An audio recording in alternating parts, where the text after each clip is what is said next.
Assalamualaikum warahmatullahi wabarakatuh. Nama saya Muhammad Albert Alfayad dari jurusan S1 PJJ Akuntansi. Pada kesempatan kali ini, saya akan mempresentasikan terkait mata kuliah Statistik Ekonomi dan Bisnis. Baiklah, untuk mengefisiensi waktu, kita masuk ke materi pertama, yaitu terkait probabilitas, di mana saya akan menjelaskan terkait konsep, jenis, dan penerapan dalam statistik ekonomi dan bisnis. Sebelum masuk ke materi, yang pertama adalah pendahuluan. Probabilitas itu penting dalam statistik dan bisnis. Probabilitas ini digunakan untuk mengukur ketidakpastian dan pengambilan keputusan berbasis data. Dan probabilitas ini juga membantu menganalisis risiko dan peluang dalam aktivitas ekonomi. Nah, latar belakang terkait probabilitas ini adalah dunia bisnis itu selalu penuh ketidakpastian. Perusahaan itu sangat perlu mengukur kemungkinan suatu peristiwa terjadi. Nah, probabilitas ini memberi dasar kuantitatif untuk memahami dan meminimalkan risiko tersebut.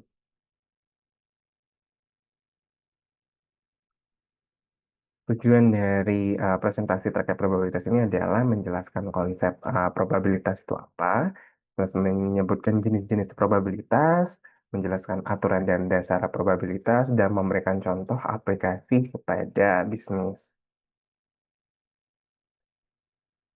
Oke, selanjutnya kita masuk dalam pengertian probabilitas.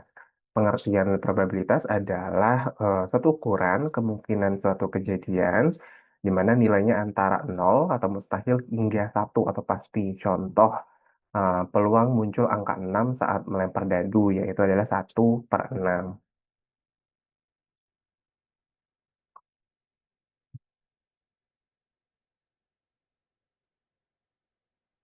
Pada probabilitas itu ada yang namanya notasi dan simbol.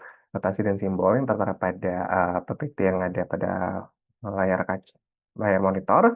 Yang pertama adalah tuh, yang pertama adalah peluang kejadian A. Yang kedua, A dan B terjadi bersamaan. Dan yang notasi dan simbol yang ketiga yaitu A atau B terjadi. Dan yang terakhir adalah A terjadi jika B terjadi. Adapun jenis-jenis probabilitas yang pertama adalah klasik. Yang klasik ini berdasarkan teori atau logika matematika. Contoh, peluang angka genap dari dadu, di mana peluang angka dari dadu adalah 3 dari 6. Yang kedua adalah empiris, berdasarkan hasil observasi atau data. Contoh, yaitu ada 30 dari 100 pelanggan membeli. Nah, berarti itu adalah 30%. Yang ketiga adalah subjektif. Nah, subjektif ini berdasarkan keyakinan individu. Contoh, manajer memperkirakan peluang sukses dari kegiatan tersebut adalah 0,8. Itu masuk dalam kategori probabilitas subjektif. Ya, selanjutnya adalah aturan penjumlahan dan perkalian. Pertama ada penjumlahan. Nah, yang pertama itu ada jika A dan B saling lepas, berarti adalah caranya adalah peluang A ditambah dengan peluang B. Yang kedua, jika tidak saling lepas, berarti kan cara perhitungan adalah peluang A ditambah peluang B dikurang peluang A dan B terjadi bersamaan.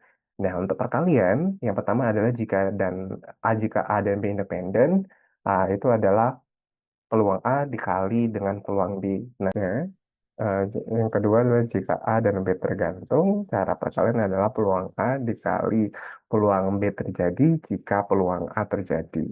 Adapun manfaat dalam bisnis, yaitu pertama adalah kita dapat memprediksikan perilaku konsumen. Nah, dengan probabilitas ini, kita bisa memetakan perilaku-perilaku konsumen dan bisa um, mengambil keputusan terkait konsumen. Yang kedua adalah analisis risiko dan peluang pasar. Jadi kita bisa memetakan risiko-risiko terjadi dan peluang-peluang apa saja dengan probabilitas ini. Yang ketiga adalah mendukung keputusan pemasaran dan produksi. Jadi kita bisa memprediksikan terkait pemasaran dan juga terkait produksi dalam bisnis kita. Jadi sangat bermanfaat sekali probabilitas ini dalam kegiatan bisnis. Selanjutnya kita masuk ke dalam studi kasus. Nah, dalam studi kasus ini kita akan membahas terkait ada soal dan akan kita jawab. Nah, ada soal yang pertama yang soalnya adalah manajer dari PT KAI atau Kereta Api Indonesia ingin mengetahui seberapa banyak penumpang mereka yang memesan tiket pesawat secara online. Berikut ini merupakan data didapat oleh manajer. Nah, perbandingan antara total perhitungan itu adalah 6 dibanding 4 dengan data seperti yang tertera pada tabel. Nah, kita diminta untuk menghitung probabilitas. Yang pertama adalah penumpang yang memesan tiket di Tokopedia. Yang kedua adalah penumpang wanita yang memesan tiket di tiket.com atau penumpang pria yang memesan tiket di Tokopedia. Dan yang C itu dengan syarat bahwa penumpang tersebut adalah wanita, berapa probabilitas bahwa ia memesan tiket di Tokopedia. Dan yang D adalah dengan syarat bahwa penumpang memesan tiket di Traveloka, berapa probabilitas bahwa ia adalah pria.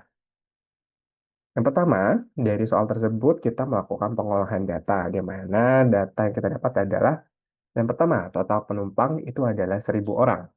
Nah, rasio pria dan wanita itu 6 berbanding 4. Jadi, ketika kita bandingkan dengan total penumpang, pria itu ada 600 dan wanita itu adalah 400. Terus yang ketiga, diketahui bahwa pria di Traveloka itu ada 305, di Tokopedia itu ada 120, pria di tiket.com itu ada 600, dikurang 305, dikurang 120, jadinya adalah 135. Dan diketahui juga wanita yang membeli di tiket.com itu ada 160, wanita di Traveloka berarti kan 420 dikurang 305 yaitu udah 115. Dan wanita di Tokopedia itu ada 245 dikurang 120 jadi 125. Nah, dari pengolahan data tadi kita tuangkan dalam bentuk tabel, yaitu tabel hasil pengolahan data seperti yang tertera pada layar. Jadi, kita mendapatkan bahwa pria itu di Traveloka ada 305, di tiket.com ada 175, di Tokopedia ada 120, dan totalnya 600. Dan wanita ada 115, di Traveloka, di tiket.com ada 160, di Tokopedia ada 125, dan totalnya 400. Nah, jadi total keseluruhan adalah 1.000. Nah, dari pengolahan data tadi dan tabel tadi kita dapat menjawab soal yang sebelumnya kita baca. Yang pertama adalah probabilitas memesan di Tokopedia. Nah, peluang di Tokopedia ini yaitu jumlah pemesan di Tokopedia atau seluruh dibandingkan dengan seluruh penumpang. Nah, didapatkan data 245 per 1.000. Artinya peluangnya adalah atau probabilitasnya adalah 0,245. Yang kedua adalah probabilitas wanita di tiket.com atau pria di Tokopedia. Yang pertama kita hitung dulu probabilitas wanita di tiket.com.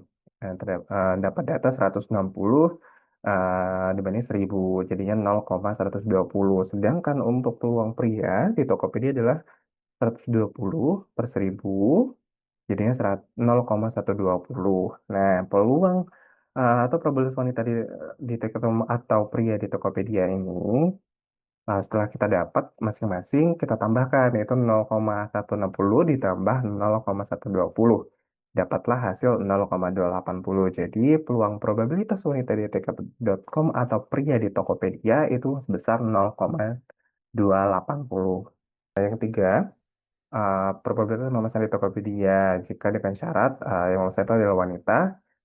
Kita hitung bahwa 125 dari 125 dan untuk wanita keseluruhan adalah 400.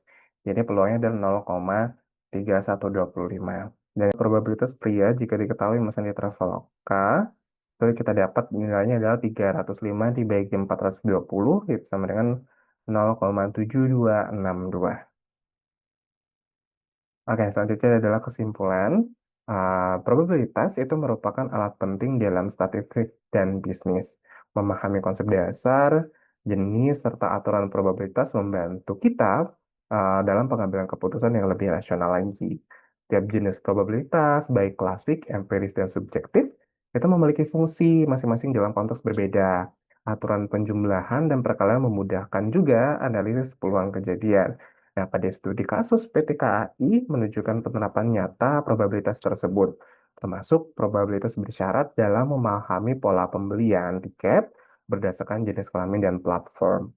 Nah, secara keseluruhan, probabilitas itu sangat bermanfaat untuk mendukung strategi dan evaluasi dalam ekonomi dan bisnis.